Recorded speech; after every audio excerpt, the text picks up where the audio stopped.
As a miserable shitposter on YouTube, there are two exhilarating feelings here on this platform that you simply cannot get anywhere else. The first is seeing a low-effort, poorly put-together video get thousands of views in the span of a few days, and the second is dipping your toes into a potential controversy that you have no stakes in to come out in hopes of getting the clout and attention that you so desperately crave.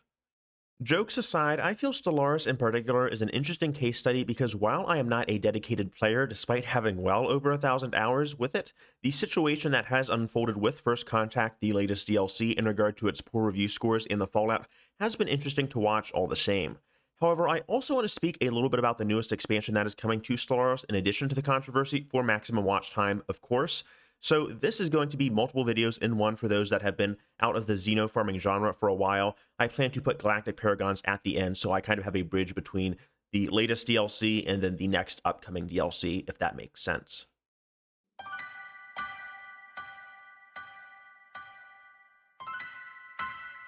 It's important to set the stage for First Contact because after the release of Apocalypse, Stellaris Devs seemed hellbent on reworking everything from the ground up, including economies, warfare, diplomacy, and more. This strategy proved to be fairly successful despite some hiccups here and there, Legwin, but to see such a poor review score for a story pack when Stellaris typically knocks it out of the park with smaller DLC packs was surprising, quite shocking actually, to say the least. Indeed, most Stellaris expansions seem to be rather hit or miss when it comes to reception, in part because they tackle a lot more and have a higher price tag, but I fear that some of the problems that come with expansions have now bled into First Contact. Let me explain. As First Contact was announced, many long-term players, myself included, were excited. Not only was there a new excuse to jump back into the game with new content, but First Contact, and please take a shot every time I say that word going forward, coupled with Galactic Paragons, tackled a concept that many fans were begging for years: expanded primitive interactions, of course. Primitives, meatbags, Xeno scum, farming equipment, whatever you wish to call them by, had been incredibly bland ever since launch. You could build a research station over their home, help them advance if you were feeling charitable, or even shift their ethics to meet your standards. And yet, I think the devs surprised a lot of people when they announced that 1, the DLC would be a whopping $15, and 2, it would be a story pack, which we had not seen in years. For reference, expansions cost $20, and every past story pack has been $10, including Ancient Relics, which would lead you to believe that this would leave ample room for the developers to include many different mechanics for primitives, right? In reality, unfortunately, Paradox took it upon themselves to instead decide that this space would be best be utilized for 3 new origins, none of which actually involve starting off as primitive. Now, I will point out that the Payback origin is somewhat close to this, however, it has a very specific RP flavor, just like some of the other origins, and I find that for people who get heavily invested into shaping their empire a certain way, it is quite hard to ignore the story that this part of the DLC puts into place.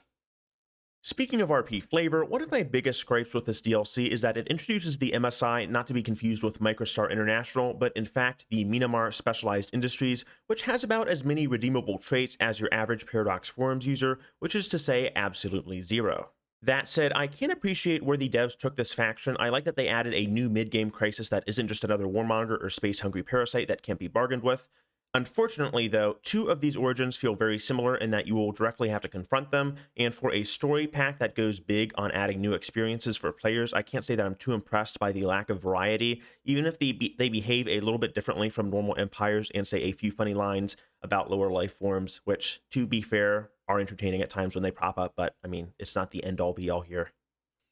I don't want to harp on First Contact for the entirety of this video, so I will say that I was happy with some of the new pre-FTL interactions, and the cloaking technology has been interesting to play around with, even though it should have been introduced all the way back in Nemesis. It's just a shame that the last content pack, Ancient Relics, offered way more in terms of customization, an entirely new artifact system that built on and developed Stellaris lore, on top of adding tens if not hundreds of hours of replayability due to how well it meshed with the sandbox nature of Stellaris. But hey, maybe it is just me. Let me know down in the comments below if you agree.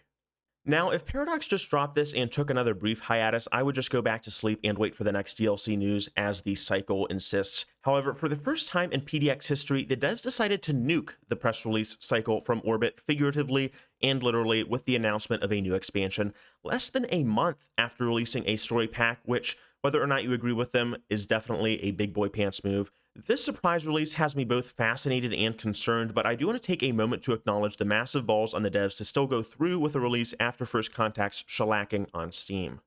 The developers are saying that this Blitzkrieg DLC strategy is due to the Stellaris anniversary date coming up, but we have never seen something so wildly brazen before, not like this. In the past, there were things like free portraits, but if we're talking about $40+ of content between a month, it's not invalid to worry about what kind of hellish dev cycle Paradox was putting the development team through to pump this out in time. I'm still ecstatic about the features that the expansion is teasing, namely more internal diplomacy features, but I worry about them being cut short because of dev time, and I've aired similar concerns about Nemesis and Overlord in the past, the latter of which Paradox Arctic, the team working on this expansion, worked on to completion.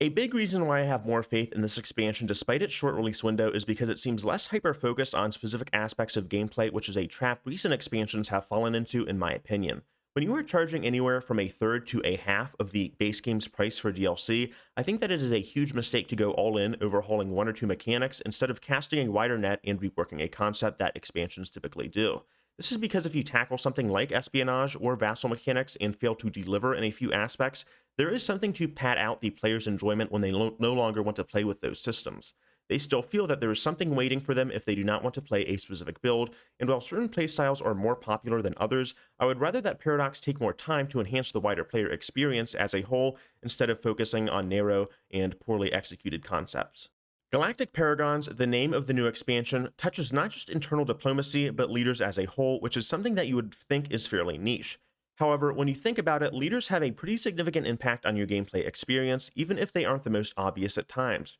From governors to admirals to researchers, players have a lot of potential to make more memorable and meaningful interactions with NPCs in this game, and something that I believe Paradox is getting right this time is that magic word, replayability.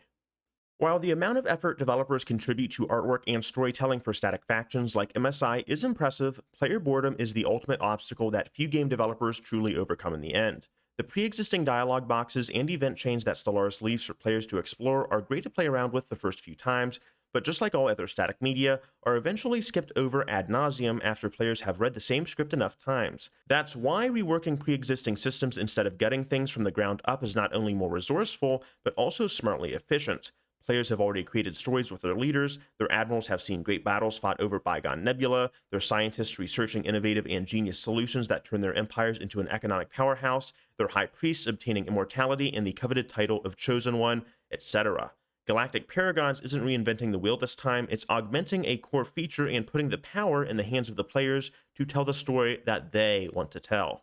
A fantastic instance of this is the revamped level up system. Previously, you could actually be punished for investing in your empire's characters due to the nature of the leveling system. Over time, through events and passive XP gain, characters would receive skills as they leveled up to make them more powerful and increase their relevancy. However, it was also possible, albeit at a significantly lower chance, to gain negative traits like stubborn or arrested development through events which punish the player for seemingly no reason at all. Now, through the new level up system, you actually have a say in how your own heroes develop, which makes them far more useful and meaningful than whatever fever dream we had for the past 5 years.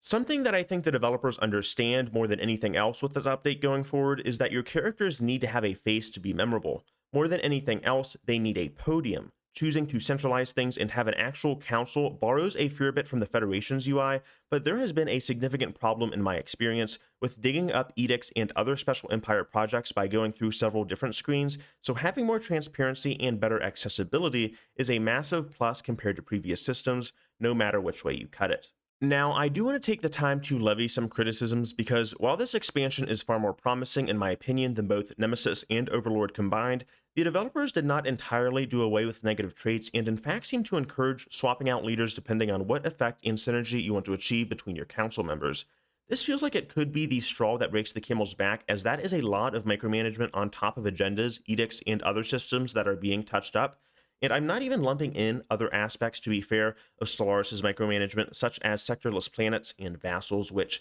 add a ton of extra time on the player's behalf. Finally, I want to briefly address the ruler creator, because at last we can actually modify our rulers and make them more impactful for both min-maxers and RP players alike. Even if you don't always reset because your ruler started with a trait you didn't want, It was weird to put all of this effort into creating the lore for your empire along with specific titles and characters, only to swap out your God Emperor in the next election because they suddenly developed a weird fixation on subsistence farming instead of purging Xenos like you wanted. I've only barely scratched the surface of what is to come with Galactic Paragons, and this has been my most intensive script yet for our most recent videos, so if you made it to the end and enjoyed the sarcasm, consider leaving a like, hitting the notification bell, and leaving a comment down below on what you're looking to hearing more about with this internal diplomacy rework. Thank you guys for watching. Love you guys. Peace.